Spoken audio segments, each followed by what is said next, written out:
Mapagpalang hapon sa inyong lahat, class. Ako nga pala si Binibini Michelle Bibindiho, ang iyong pansamantalang guro sa araw na ito. Kumusta naman kayo, class? Mabuti naman kung ganon. Ngayon, handa na ba kayong makinig at matuto? Dahil handa na kayo, ay ating tatalakayin ang panibagong paksa sa araw na ito. Ngunit, paalala lang sa lahat na huwag nating kalimutan ang ating mga lituntunin sa klase. Ang ating tatalakayin sa araw na ito, class, ay ang Kabanata 4, ang pagsusuri ng kurikulum sa Pilipino sa lahat ng antas ng pang-edukasyon. May mga ideya ba kayo kung anong ibig sabihin ito? Wala? Okay lang yan, class, dahil ipapaliwanag ni teacher kung ano ang ibig sabihin ng kabanatang ito.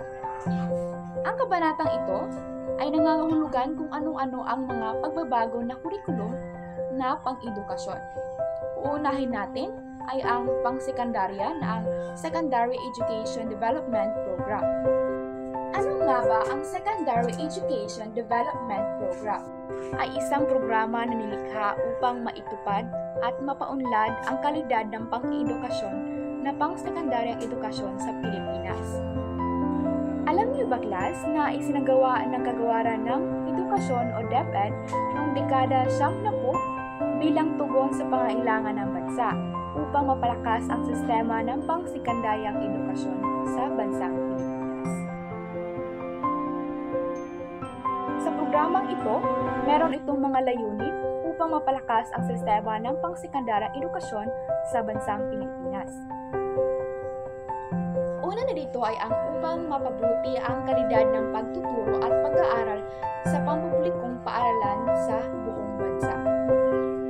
Nagbibigay din ito ng makabuluhang opportunity sa mga mag-aaral upang mapalawak ang kanilang mga kaalaman at kasanayan.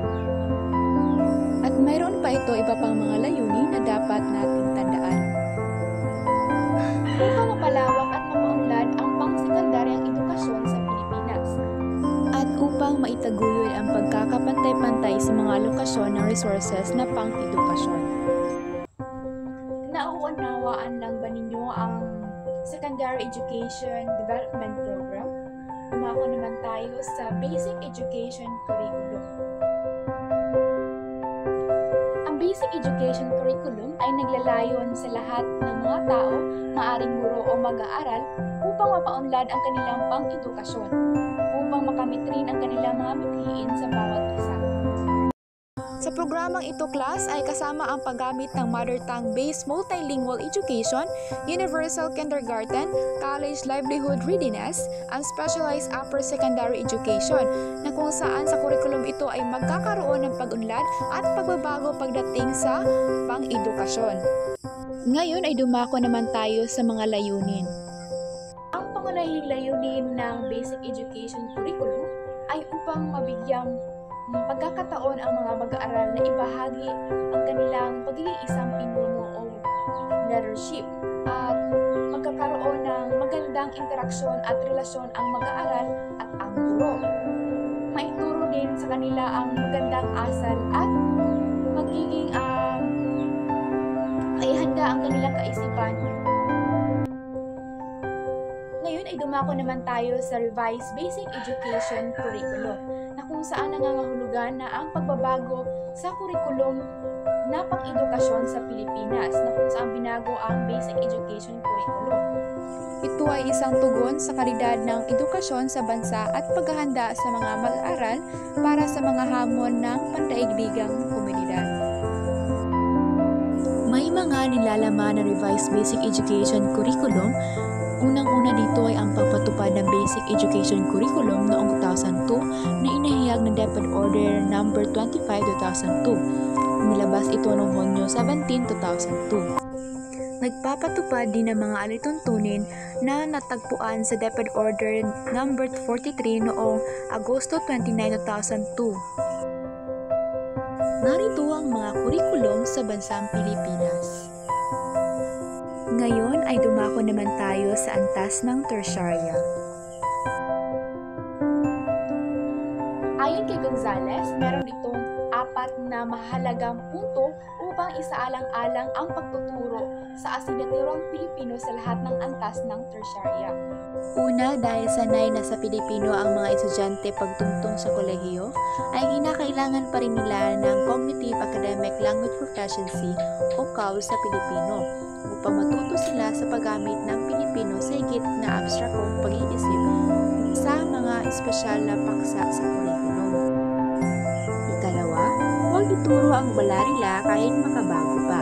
Nangangahulugan na hindi ito ang daan sa mataas na kasanayang pangwika, kundi sa kasanayan sa pagsusuri ng lingwistika. Bigyan ng mabasahin sila ng mahirap na teksto at panghuli ay pasulatin sila ng pasulatin hanggang matamo nila o maging mabisa sila sa mga ganyang bagay. So ngayon class, meron ba kayo mga katanungan o klarifikasyon batay sa ating paksang tinalakay sa araw na ito? Dahil wala, ay si teacher ang magtatanong sa inyo. Ano nga ba ang pagkakaiba ng Secondary Education Development Program, Basic Education Curriculum, at ang Revised Basic Education Curriculum? Ang Secondary Education Development Program ay isang programa na nilikha upang maipatupad at mapaunlad ang kalidad ng pang-sekundaryang edukasyon sa Pilipinas. Ang Basic Education Curriculum naman ay naglalayon na matulungan ang mga guro, mga mag-aaral at lahat ng tao upang mapaunlad ang kanilang pang-edukasyon at makamit ang kanilang mithiin sa bawat isa. At ang panghuli naman ay ang Revised Basic Education Curriculum na kung saan ito ay ang pagbabago o binago ang Basic Education Curriculum. Class, napakahalaga ang mga kurikulum na ito upang mapaunlad at mapalawak pang ating kaalaman sa pang-edukasyon, lalong-lalo na sa pang-sekundaryang edukasyon.